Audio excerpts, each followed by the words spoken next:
फारूकी ने ये कहा कि मस्जिद अक्सा पुकार रही है, बुला रही है, मर मिटने का वक्त आया, कटने का वक्त आया। असल ये स्ट्रक्चर बनाने का मकसद तो ये है कि मुसलमानों को भुला दिया जा रहा है कि मस्जिद अक्सा की हकीकत क्या है। इसलिए मस्जिद अक्सा की हकीकत हमारे सामने साफ़ हो जाए, वाज़ेह हो जाए, इसलिए आपके सामने ये ढांचा बनाया गया है। अब सबसे पहले इसका एक बड़ा तारीख़ी पस मंज़र है, एक लंबी तारीख़ है। इसकी तामीर की इब्तिदा कब हुई, किस तरह मुनज़्ज़म किया गया। अव्वलीन तरीन दर्जे में हज़रत याक़ूब अलैहिस्सलाम को वही इलाही के ज़रिए से इसकी निशानदेही की गई थी। फिर उसके बाद उन्होंने तामीर की इब्तिदा की। हज़रत दाऊद अलैहिस्सलाम ने भी तामीर को जारी रखा। हज़रत सुलेमान अलैहिस्सलाम के ज़माने में ये तामीर तकमील को पहुँची।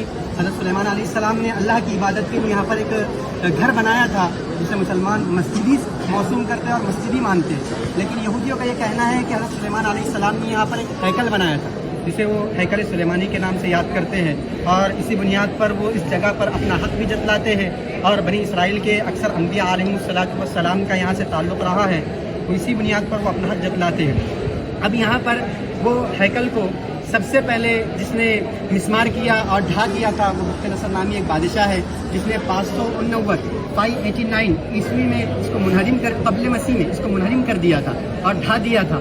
उसके बाद उसने यहूदियों को यहाँ से इस शहर से जिलावतन कर दिया, निकाल दिया। फिर एक शहंशाह फारिस जिसका नाम साइरस आज़म बतलाया जाता है, उसने इस इलाके पर अपनी हुकूमत कायम की, कब्ज़ा किया, फिर यहूदियों को यहाँ लाकर बसाया। दूसरी मरतबा यहूदियों ने फिर अपने एक बादशाह जिसका नाम हेरोद आज़म है, उसकी ज़ेर निगरानी में एक और हैकल तामीर किया जिसे भी हैकल सुलेमानी कहा जाता है। फिर उसके बाद एक रोमी जर्नल था जिसने 70 ईस्वी में उस पूरे हैकल को मिस्मार कर दिया, जिसको टाइटस के नाम से याद किया जाता है, रोमी जर्नल को।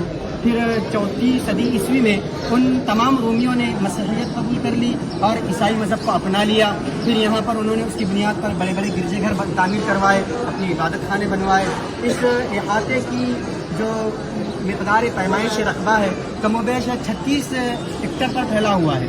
और इसके एक जानिब बैतुल-लहम नामी शहर है जिसको आपने गुज़िश्ता नक्शे में जान लिया है, वो हज़रत ईसा अलैहिस्सलाम की जाए पैदाइश है। इसी मुनासिबत से वो मसीहियों के नज़दीक काफ़ी मुक़द्दस जगह मानी जाती है। और उनके अक़ीदे के मुताबिक इस इलाक़े में हज़रत मसीह अलैहिस्सलाम का एक मकबरा है जो बिल्कुल गलत अक़ीदा है। कुरान इसकी तर्जुमानी करता है, बतलाता है कि हज़रत मसीह अलैहिस्सलाम को ऊपर उठा लिया गया। अब ये मसीहियों के कब्ज़े में रहा, मुसलमानों के कब्ज़े में कब आया, इसकी तारीख़ कुछ इस तरह है कि हज़रत उमर रज़ियल्लाहु ताला अन्हु के ज़माने में अहद फ़ारूकी में इसको मुसलमानों ने अपने कब्ज़े में लिया। हज़रत उबैदुल्लाह बिन जर्राह रज़ियल्लाहु के ज़माने में हज़रत उमर रज़ियल्लाहु ताला अन्हु की खिलाफत के दौर में इसको अपने कब्ज़े में लिया, और उस वक्त ये बिल्कुल मिस्मार हो चुका था। हज़रत उमर आए, यहाँ पर इस जगह को साफ़ किया। इस इलाके में हज़रत उमर ने नमाज़ पढ़ी और यहाँ पर एक छोटी सी लकड़ियों की मस्जिद तामीर की थी। उसके बाद ये जो आपके सामने नक्शा नज़र आ रहा है, जो स्ट्रक्चर नज़र आ रहा है, इसकी हकीकत कुछ इस तरह है कि ये जो दोनों तैयार किए गए हैं ये बनु उमैया के ज़माने में तैयार किए गए। अब्दुल मलिक बिन मरवान और वलीद बिन अब्दुल मलिक, इनके ज़माने में ये दोनों इमारतें बनाई गई है। इस इमारत की हकीकत ये है कि ये पूरा इलाका एक पहाड़ी पर है और ये ख़ास तौर पर ये पहाड़ी का हिस्सा उभरा हुआ है। कमोबेश 1.5 से 2.5 मीटर ऊपर उभरा हुआ है। उस पर ये बनाया गया है। इसका नाम कुब्बतुस सखरा है और मुसलमानों के जहन में सोशल मीडिया के ज़रिए से ये बात बिठाई जाती है कि यही मस्जिद अक्सा है। हकीकत ये है कि मस्जिद अक्सा सिर्फ इसी का नाम नहीं है बल्कि पूरे इहाते को मस्जिद अक्सा कहा जाता है। मस्जिद अक्सा हरम कुदसी को, ये पूरे इलाके को मस्जिद अक्सा कहा जाता है। और मुसलमान जो इस मस्जिद को मस्जिद अक्सा कहते हैं, इसकी वजह और बुनियाद ये है कि उन्होंने नमाज़ पढ़ने के लिए इस इलाके को खास कर दिया है, इसलिए इसको मस्जिद अक्सा मुसलमान कहते हैं। और ये मस्जिद इतनी शानदार है कि इसके अंदर संगे मरमर के पत्थर जड़े हुए हैं और मुख्तलिफ़ किस्म की कारीगरी कुरानी आयतें वगैरह लिखी गई है, और एक वक्त में 3 से 3,500 लोग इसमें बआसानी नमाज़ पढ़ सकते हैं। फिर ये कुब्बा है जो सामने बनाया गया है, ये भी अब्दुल मलिक बिन मरवानी के ज़माने में बनाया गया। अब इस पर नक्शो निगार जो नज़र आ रहा है, ये नक्शो निगार खिलाफत उस्मानिया के ज़माने में ये नक्शो निगार किया गया है और खलीफा अब्दुल हमीद और अब्दुल अजीज़ के ज़माने में ये नक्शो निगार हुआ। ये ऐसा नक्शो निगार है कि ये अपनी मिसाल आप रखता है। ये ऐसा कुब्बा है जिसकी नज़ीर इस्लामी हिस्ट्री में पेश करना मुश्किल है। और इस पर जो कुरानी आयतें लिखी गई है वो कुरानी आयतें सूरह यासीन की आयतें हैं, सूरह बनी इसराइल की आयतें हैं। अब ये कुब्बा और गुंबद की असलियत ये है कि असल तो ये लकड़ी से बना हुआ है, चूने वगैरह से इसकी अस्तरकारी की गई है। इस पर जो गोल्डन रंग है ये सोने का पानी चढ़ाया हुआ है। अब اس طرح یہ جو قبے نظر آ رہے ہیں، اس طرح کے کئی قبے اس علاقے میں موجود ہیں. یہ قبوں کی حقیقت یہ ہے کہ اس زمانے میں چونکہ مسجدوں کے اندر ہی درس و تدریس کا بھی کام انجام دیا جاتا تھا، تو لوگوں کی سہولیات کے لیے خانقاہی نظام قائم ہو اور درس و تدریس کا نظام قائم ہو، اس وجہ سے اس طرح کے کئی قبے یہاں پر تعمیر کیے گئے.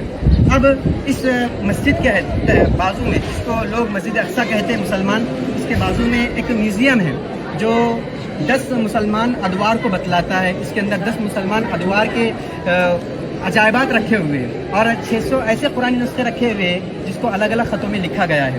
اب یہ دیوار ہے، اس دیوار کے متعلق مسلمانوں کا عقیدہ تو یہ ہے کہ یہاں پر آپ علیہ السلام کا براق باندھا گیا تھا. عیسائی یہودیوں کا عقیدہ یہ ہے کہ 70 عیسوی میں جو رومی جنرل تھا ٹائٹس، اس نے جو ہیکل سلیمانی تعمیر منہدم کر دیا تھا، اس کا باقی ماندہ حصہ یہ ہے. اسی وجہ سے وہ اپنی ایک عبادت کی نشاندہی کے طور پر یہاں پر آتے ہیں، گریہ وزاری کرتے ہیں، اپنی منتوں و مرادوں کی چٹیاں یہاں پر رکھتے ہیں. اور اس طرف کا جو علاقہ تھا یہ شہر کی آبادی تھی، یہاں پر ایک مسجد آباد تھی. اس کے بعد مسلمانوں کی وقت کی جائیدادیں تھیں، ان کم وقتوں نے ان جائیدادوں پر حملہ کر دیا، مسجد کو مسمار کر دیا اور اپنی عبادت کے لیے خاص کر دیا. اب وہاں پر ایک کنواں نظر آ رہا ہے. اس کنویں کی حقیقت یہ ہے کہ اس طرح کے کم و بیش 25 کنویں اس احاطے میں بنے ہوئے ہیں تاکہ جو زائرین آتے ہیں ان کے لیے پانی کا صحیح طور پر انتظام ہو سکے. وہ کنویں کی آپ کو شکل نظر آئے گی. یہ ایک فاؤنٹین اور فوارہ بنا ہوا ہے. اس کے سلسلے میں یہ ہے کہ صلاح الدین ایوبی رحمۃ اللہ علیہ نے اپنے دور میں اس کو مسلمانوں کی سہولیات کے لیے اور مسلمانوں کے پانی کے انتظام کے لیے تعمیر کیا تھا. اس باؤنڈری میں کم و بیش 14 دروازے ہیں.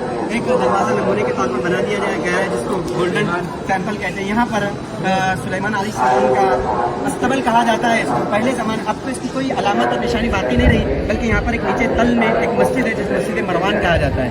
اور وہی مسجد کے متعلق یہ بات بھی ہے کہ یہی وہ مسجد ہے جہاں مریم علیہ السلام رہا کرتی تھی، اور یہ اب اس کی کوئی حقیقت باقی نہیں رہی. اسی طرح ہم یہ آپ کے سامنے جو اسٹرکچر اور پورا نقشہ پیش کر رہے ہیں، مقصد تو یہ ہے کہ کسی نہ کسی طرح ہمارے ذہن میں مسجد اقصی کی یاد تازہ ہو جائے اور یہ بات ہمارے ذہن میں آ جائے کہ مسجد اقصی کیا ہے، کیا حقیقت ہے، تاکہ ہمارا جو اس سے رشتہ ہے وہ مضبوط سے مضبوط ہوتا جائے اور ہم اس کے سلسلے میں فکر اور کوشش کریں. اللہ تعالیٰ سے دعا ہے کہ اللہ تعالیٰ اس بات کی توفیق عطا فرمائے.